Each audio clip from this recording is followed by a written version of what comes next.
Magandang araw po sa inyo mga tagapanood or magandang gabi. Ito po ay isang reaction video lamang mula kay tayo na at mag-subscribe sa kanya.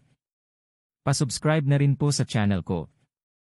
Tara na at nang masimulan na natin. Noong April 28, 2022, isang kakaibang larawan ang nakuna ng mga high-tech satellites ng European Space Agency mula sa kalawakan. Isang tila dambuhalang berdeng bilog ang nakuna ng litrato sa lupain ng New Zealand. At sa gitna nito ay merong napakaputing nakaumbok. Ang bilog ay merong diameter na 19,000 meters. Napakalawak. Biruin nyo, kasya dito ang 180 na football field. Pero ano kaya ang bilog na ito at ang puting nasa gitna nito? May misteryo kayang nababalot dito? Maraming hiwaga ang kalikasan na patuloy na nagpapamangha sa atin. May mga likas na nalikha ng mga pagbabago sa mundo sa mahabang panahon.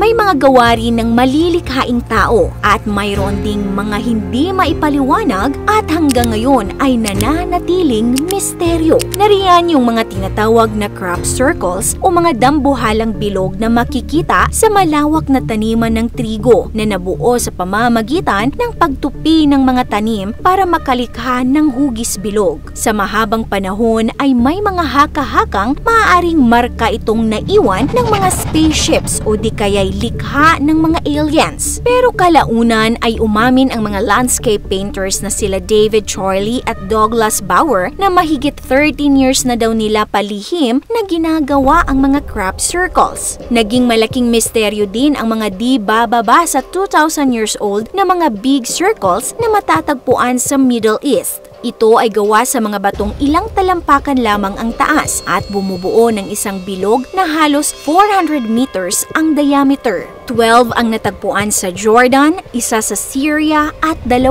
sa Turkey. Pero magpahanggang ngayon ay wala pa ring linaw kung sino ang gumawa at ano ang dahilan ng pagbuo ng mga pabilog na bato. Sa New Zealand naman, kung i-zoom in mo sa Google Earth ang bahaging ito ng bansa, ay agad makikita ang napakalaking bilog na ito. Matatagpuan ito sa North Island ng New Zealand. At alam nyo ba kung ano itong kulay puti sa gitna? Isang bulkan na nababalot ng yelo. Ito ang Mount Taranaki o kilala rin sa tawag na Mount Egmont.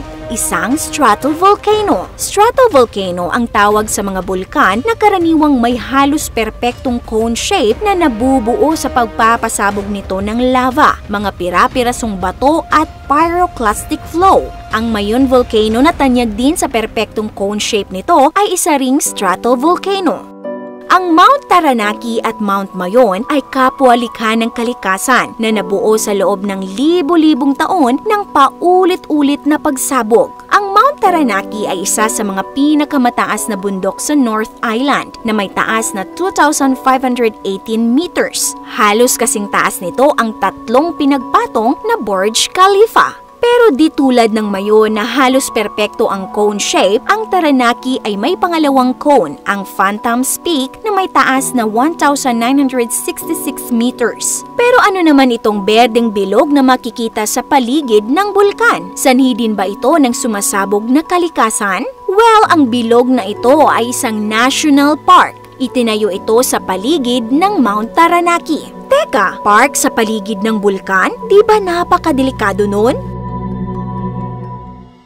Noong 1881, itinilaga ng national government ang isang pabilog na lugar na may diameter na 19 kilometers or 19,000 meters bilang isang protektadong forest reserve. Ito ay ginawa para ma-preserve ang paligid ng bulkan at makatulong sa pagdepensa laban sa flash floods at erosion. Ang area naman na sumasakop sa labi ng pagsabog ng bulkan ng Puwak High at Kaitaki ay idinagdag sa reserba. Hanggang pagsapit ng 1900, ang lahat ng lupaing ito ay itinalaga na bilang Egmont National Park. Ano ba ang meron sa park na ito? Ito ay binubuo ng makapal na kagubatan habang ang mas di matingkad na berde sa paligid nito ay grassland o damuhan na ginagamit na pastulan o taniman ng mga magsasaka. Ipinagmamalaki ng park ang mga walking o hiking trails nito. Nariyan ang Kamahi Track or Goblin Forest na kayang lakarin sa loob lamang ng 15 minutes. Samantala, kailangan mo namang magbaon ng mas maraming lakas para malibot ang Puwakay Circuit sa loob ng 3 days. Mamamangha ka rin sa ganda ng 18 meters kataas na Dawson Falls. Pero sa kabila ng ganda ng Egmont National Park ay mayroon palang nakaabang na panganib. Ang Mount Taranaki kasi ay isang dormant volcano. Ibig sabihin, para itong natutulog sa ngayon pero darating ang panahon na muli itong magigising at sasabog dahil ito'y aktibo pa rin. Una itong sumabog mga nasa 130,000 years na ang nakalilipas. Ang pinakahuling malakas na pagsabog naman ay naganap noong 1790. Sinasabing overdue na daw ang pinangangambahang muling pagsabog nito. Ayon kasi sa pag-aaral, sa nakalipas na 9,000 years, ang mga minor eruptions ng bulkan ay nagaganap tuwing ika-90 na taon, habang ang major eruption naman ay tuwing ika-500 na taon. Ayon pa sa pag-aaral na isinagawa ng Massey University, base sa mga naobserbahang seismic activity, hindi malayong sumabog muli ang Mount Taranaki sa mga susunod na 50 years. May dalamang panganib, hindi pa rin maitatanggi ang ganda ng Mount Taranaki. Ang taglay nitong perfection ay dinagdagan pa ng nakapalibot ditong national park na dambuhalang bilog kung mamasdan mula sa kalawakan. Patunay ang Mount Taranaki na kahit ang mapaminsalang pagsabog ay kayang magbunga ng isang likas na kagandahan. Beautiful disaster, ika nga. Samantala, ang Egmont National Park naman ay patunay na nasa kamay natin ang kakayahan para mas mapaunlad ang biyayang ganda ng kalikasan. Kung nagustuhan niyo po ang content natin ngayon ay mag-comment po kayo ng yes. This is your Ate O from our Republic. Hanggang sa muli and stay awesome! Maraming salamat po. Huwag kalimutan mag-subscribe na po tayo kay.